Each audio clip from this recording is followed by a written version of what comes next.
Well, hello and welcome to Philosophy 120, Critical Reasoning with Cal State University of Vegas Hills. I am your professor this semester, K.D. Borcoman. This little welcome video is just simply to kind of warm up the class a little bit. It's about the only time we'll ever meet face to face. I enjoy teaching critical reasoning primarily because of the fact I think it has really practical value. Critical thinking is, like logic, a sub-branch of philosophy. And so it's really important to use critical thinking skills to grapple with the deep questions that actually have taxed humankind for thousands of years. Where is my life going? Is there a life after death? How can I be happy? Those are the basic questions that philosophy per se addresses, but of course critical thinking is more like a tool that is utilized by philosophers and the rest of us really, when we do it well, to try to figure out what we should believe. What good evidence is there for a specific proposition that we believe? How can we determine whether or not an argument is a good argument or a not so good argument? And in philosophy and critical thinking, when we talk about an argument, we don't really mean getting upset and angered and name-calling and committing all sorts of the informal fallacies that maybe some of you have encountered before. What we mean by argument is essentially how it is that a proposition, we call it a conclusion sometimes, is justified in terms of the premises, the evidence, or the reasons it's offered. Do those reasons lead to the assertion, the proposition, the conclusion that I am inferring or not? Critical thinking is also about creativity to some extent, and we'll get a little bit more into that as the class proceeds. It's about figuring out what to believe.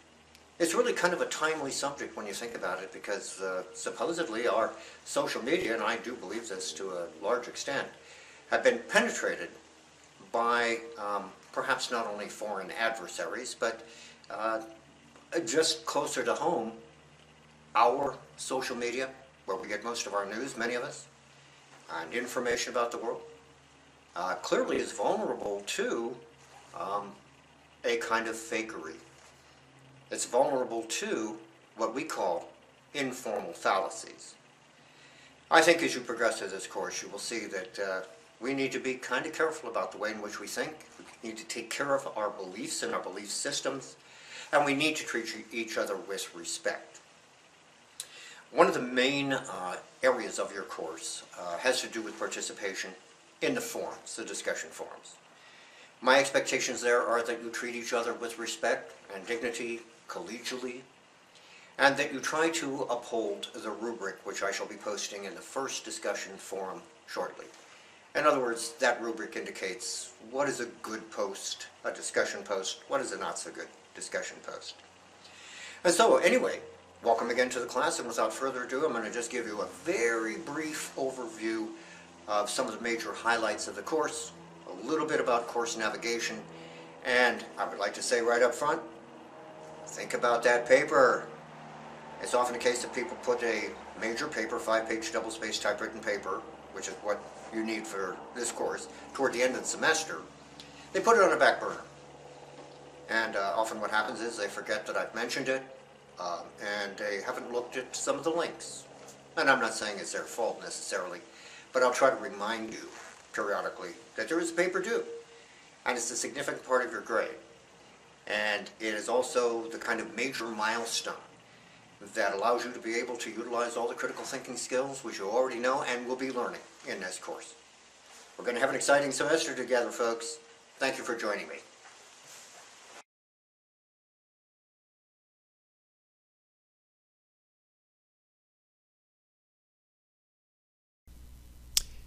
Welcome again to Philosophy 120. This is just going to be a very brief introduction to the navigational structure of the course. I'm sure that many of you by now have already taken probably several online courses. There are quite a few learning management systems out there. Cal State Dominguez Hills at this time is using Blackboard, and it is a pretty intuitive interface. When you log in to the home page, you actually see the announcement link. I'll be posting announcements at least once a week, if not twice a week, and they will cover such things as what I would like you to pay particular attention to, perhaps general comments that I might need to make about how the discussion threads and forums are going, things of that nature. But what you should be able to do with relative ease is click onto the links here and take a look at the page that will show you, in all likelihood, all of your other courses, including the one you happen to be enrolled in with me. Make sure that you get a copy of the required book. In analyzing the difference between the 3rd edition and the 4th edition, there doesn't seem to be too much that would be problematic for this semester, so either one of those, but I wouldn't go all the way back to the 2nd edition.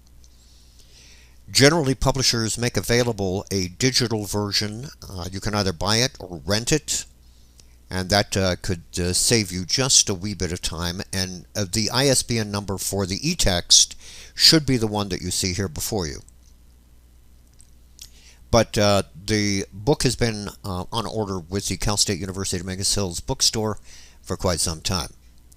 Please do let me know if you have any issues with respect to obtaining your textbook. And if you have any concerns about expenditures, let's see if we can find an alternative methodology for you. But it could turn out to be the case. The last time I checked, there were some available books, if they haven't been acquired already by somebody, off of Amazon and some of the other internet suppliers of textbooks for college students. The syllabus, of course, is something you should download, take a look at. Hopefully there will not be many errors, typographical or otherwise, in the most recent iteration of the syllabus. It is a PDF file, and you should find that it is easily openable with whatever operating system that you have. If you need to find out information about me, click on the faculty link. My preferred mode of contact is with my Borcoman at CSUDH.edu email account. But what's going to happen is that we are going to conduct office hours, and I'll make an announcement about that. I'm probably going to at least have a preliminary one this coming Saturday, a couple of days after your class is officially started. And the way in which you're going to access that is going to be through the virtual office link. Those are optional sessions. I'm not going to demand that you have to show up every Saturday at approximately 9 a.m. Pacific time, mainly because of the fact I'm pretty sure that you're taking an online course so that you can tuck it into your busy schedule. If you do show up, I will give you some extra kudo credit points on occasion. It is there that we can have some dialogue. And also I can answer in real time your questions. But I have a turnaround time of approximately 3 to 4 hours, probably no longer than a day, 24 hours, if you just contact me via my email account. And I'll do my utmost to get back to you as quickly as possible. There's further information about critical thinking and philosophy on my own personal website here at philosophicalquest.org, and other bits and pieces of information just in case you have to know a little bit more about what I do for the university here. The discussion board is the all-important aspect of the course, and it looks like there is at least one person that's actually, at the time of my recording, made a contribution. So please do take a look at the dates and try to abide by those. I can often give you about a day leeway time just in case you're having difficulty attempting to meet the deadline, but it's a good idea to try to abide by those dates. And if you don't make it within a couple of days, I'll have to eliminate a point or two from your contributions. So I encourage you to get in there and make a response to your fellow comrades. The first forum should be relatively easy for you to accomplish, and you'll get full credit for that if you just simply try to follow the pattern here. State your goals, what your interests are, anything else you'd like us to know about that you wish to share. And then let's get right into it. Chapter 1. What is critical thinking? Now read chapter 1 and in your own words try to define critical thinking. What I am principally looking for when we're talking about answering a question like that is about a paragraph of well-reasoned contributions to the topic or prompt at hand. And then I would like you to respond to one or two other students, at least one other student, in what we call a substantive way. This is how we interact in a course like this, and I'm pretty sure some of you are fairly familiar with this. It's not unlike some forms of social media out there, but do be collegial, respectful, do not use profanity. Fortunately, I've had extremely good results with students in previous semesters with this course, being respectful, courteous, and really attempting to try to discuss with each other what the real issues are. So spend some time, don't just get in and reply very quickly. In other words, just say, oh yeah, ditto, I agree. Get in and make your own contribution.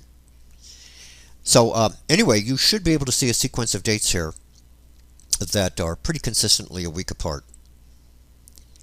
And you should also see those dates reflected in the calendar for this course as well. So if you wanted to print that out or just simply get in and take a look at it, I think you should be able to remember what you need to do for each week. And basically what it amounts to is a discussion every week, at least one discussion. And then, of course, to access the content, you would go over to the starting with week 1 area, click on the folder. You'll have a PowerPoint presentation that is run off a slideshow. It says video there. Then you have my introductory lecture. You can stop it and start it. I realize that it's better to have interactive lessons in a collegial class, but I do try to introduce you to some of the nuances that are involved in our subject matter. Take a look at the chapter objectives, an overview. There's a PowerPoint. I'm redoing some of the PowerPoints. Do let me know if you're having issues. Unfortunately, in the wonderful world of the web, depending on what browser you're using, Flash sometimes becomes an issue. So can you just zip me a quick message and let me know if there's some kind of an issue that you're having in opening up the file. A few students have had a little bit of problem with that. I'm not going to attempt to execute it here. I'm going to go back and launch it when I'm not doing a presentation just to see if it's working okay. And if it isn't, I'll go ahead and put up the actual raw PowerPoints. Then you're going to be taking a multiple choice quiz. You have a chance to preview the quiz and do your best job at getting a maximal score. And then there's a little written exercise. The format for written exercises is essentially a short essay. And that means about a paragraph. And a paragraph, of course, might be a somewhat ambiguous term. We'll learn all about ambiguity in critical thinking as the course progresses. I regard a paragraph as about 4 or 5 well put together sentences. Now, you might have to take a little bit more than that with this one. But this is based upon reading and whatever we happen to be talking about in the discussion forums. So just remember, you're talking about a convenient PowerPoint that you can look at, a lecture that should help you with some of the reading matter. I think it's a great idea to take a look at the chapter overview and chapter objectives before you even get into the textbook.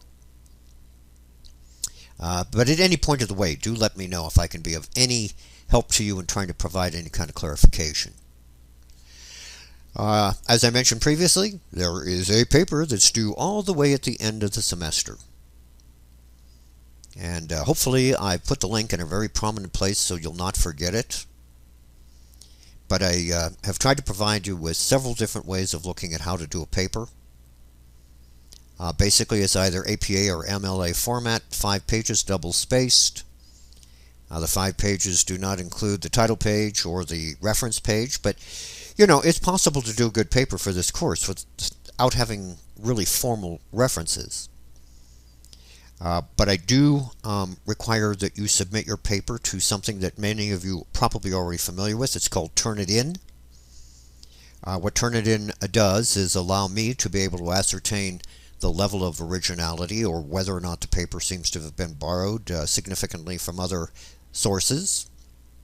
And let me just say up front, if your paper reflects on Turnitin more than a 20 to 25% match, your grade will be lowered.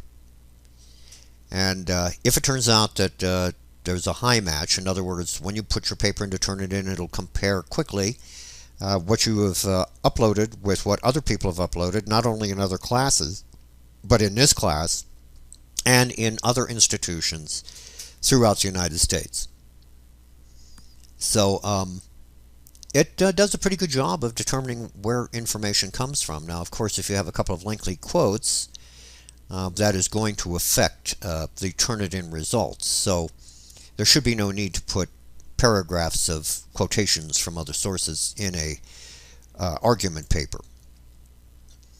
But I'm going to be clarifying that as the weeks progress, and I'm going to spend some time in the virtual office hour as needed talking about that kind of thing, possible topics. I've indicated when you take a look what topics would be appropriate, but you know, it's possible that you'll come up with something that you feel is really important and you would like to deal with it from a critical thinking point of view.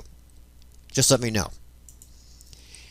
Now, when it comes time to actually enter the Blackboard Collaborate Ultra meeting that will be announced, this course room will become available to you. You click on it. I'm not going to go through that here, but you might want to take a look at that and click on it first and see whether or not you have to download something.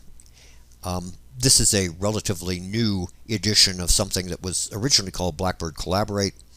It works fairly well. It allows me the opportunity to be able to do some desktop sharing with you and have some dialogue. But again, when I make those announcements, remember that they are optional. If you do log in and want to make a contribution or make a couple of really insightful comments, I'll give you some extra credit for your participation. Spring break should be coming up about week 11 by my count. So that's something to bear in mind. And of course, halfway through the semester, you've got a midterm. The way in which you access any of these things is by clicking on the appropriate link. Take a look at the date and take a look at the fact that the midterm is going to cover chapters 1 through 7. Then in order to take that test, just click on the link and launch it. I think I've given you a sufficient amount of time to be able to take the test. I obviously cannot control whether or not it's an open book test. So I don't mind you using your textbook, but it's probably much better to be familiar with the material before you actually sit down to take that midterm exam. So about the only thing that really comes up on occasion that becomes a little bit frustrating if some of the dates for some of the assignments seem to be in error. Do not become alarmed. If that happens to be the case, let me know, and I'll fix it. So thank you so much for joining me this semester. We always have a good time. There's quite a bit to talk about. I will be posting in the announcement section some things that will be hopefully a trigger to get you thinking a little bit more about how to apply critical thinking skills and logic to understanding of various kinds of things like mass media, the news, the internet, and things like that. Looking forward to talking with you at some point in time, just in case you have an issue. Bye for now.